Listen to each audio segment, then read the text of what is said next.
Hey there, friends. So, this time I wanted to share a management anecdote. And one second, I also need to get my coffee.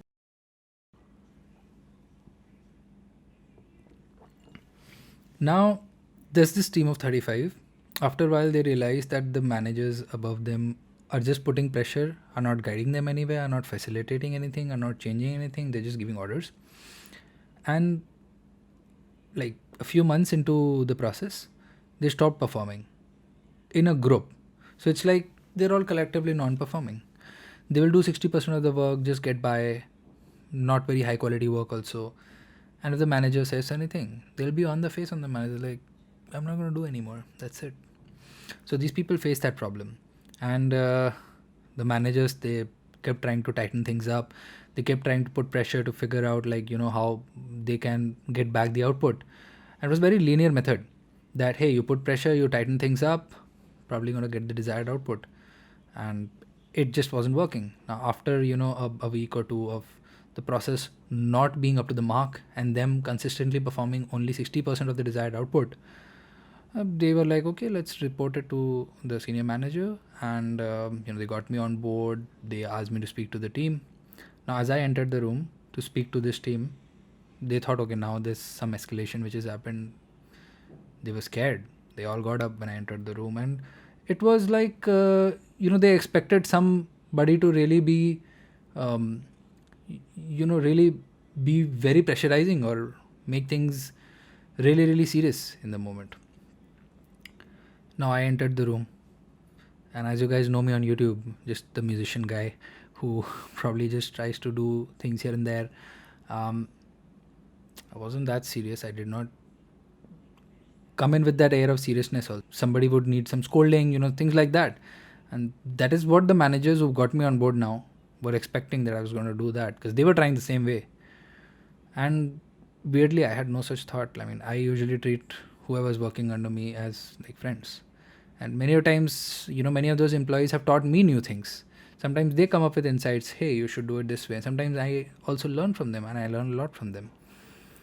And so that's why they just came up, and they were like, this is the problem I'm facing, this is what's going on, we are sorry, on their own. I didn't do anything much. And after that, small little like discussion, I was like, hey, till now you guys have been doing a good job. uh, Everything we've all achieved has been because of a collective effort. And this is all what we are doing as a collective community, that we need to help grow as long as we are part of it. And you do whatever you feel is right. I'm there with you. If you don't feel like working 100x, I mean, sorry, 100%, if you want to put 60% of the output, I'll ensure that there is support for that as well. But in the end, all I want is that you are happy with your work. And I was more empathetic towards them than towards the management, and tried to understand them better. Maybe from there I could have got more insights and tell the management that, hey, this is how we can make the process better, or maybe try to understand the process more about the metrics. And my managers who were working under me, who saw this happen, they were like, sir, what did you do? You should have like tightened things here. You did not scold, you didn't do anything, you just spoke like a friend, and we don't know if things are going to improve. Weirdly, and I also am not somebody who already knows a lot about, like, I have a PhD in management and stuff, but many of the things in management are about taking a decision with limited amount of data and predicting with the hope that it's going to work out. And I think in this case, most of these employees needed somebody to empathize with them, needed somebody to appreciate them, and they needed someone who could understand them.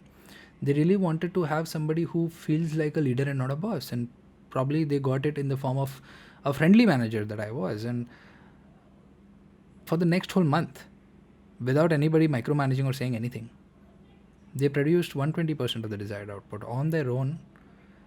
They worked not like extra hours, they just worked productively. They probably did not work all throughout their complete hours also, but they met 120% of the targets.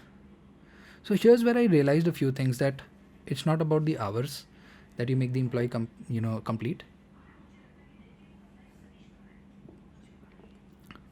Also, none of these employees, they like to be micromanaged. They want to feel powerful, at least in control of their own work. They want to feel like, I guess, that they have decision making power. They want to feel empowered. And that's when they themselves put in all the effort. They also want some respect for their work from the senior management as well as their peer community. And I think if a bunch of employees can get that, and to add to it, probably a facilitator who will not just help them with their current task but also help them grow in their career. Some of them were preparing for some exams, and they used to reach out to me just to help them with their exams. There was a time when it was my birthday, and that was the only birthday celebrated in the office.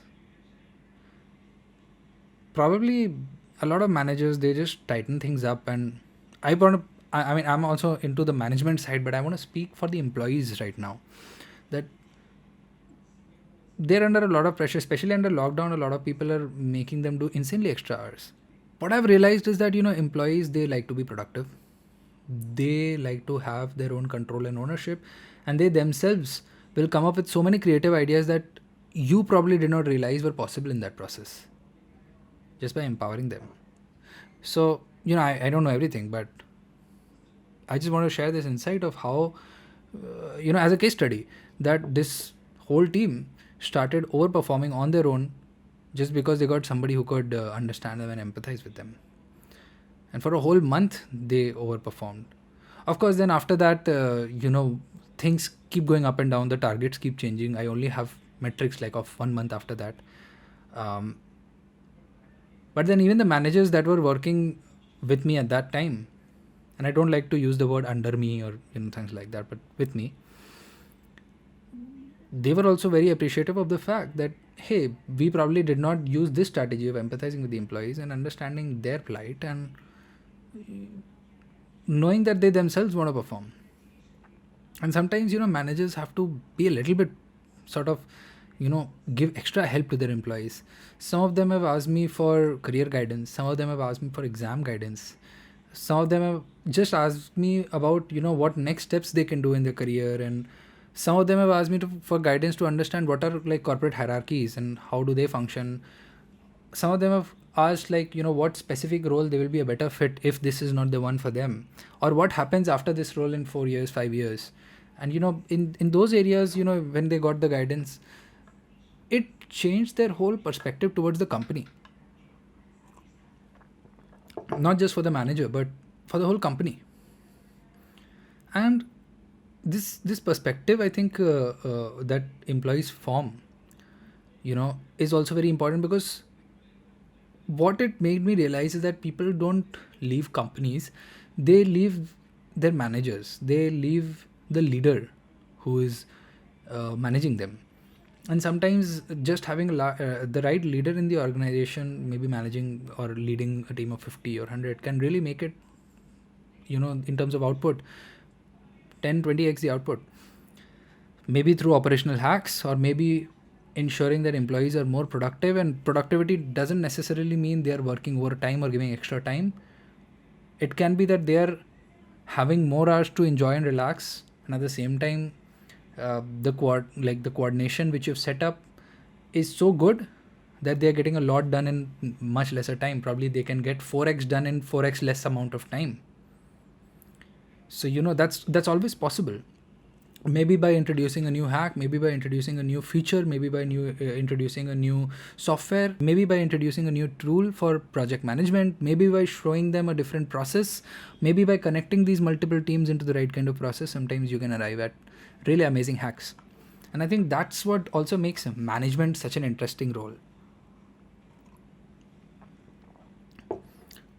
So yeah, I mean, this was just a video in which I wanted to share this anecdote if it helps anyone out, and also to share with managers, especially during the lockdown period, that probably you can extract the output that is desired for the business, and at the same time make your employees feel much more comfortable by not extending their hours but getting a lot done in limited hours, in the right way, setting the right targets, doing the right planning before the work is allotted.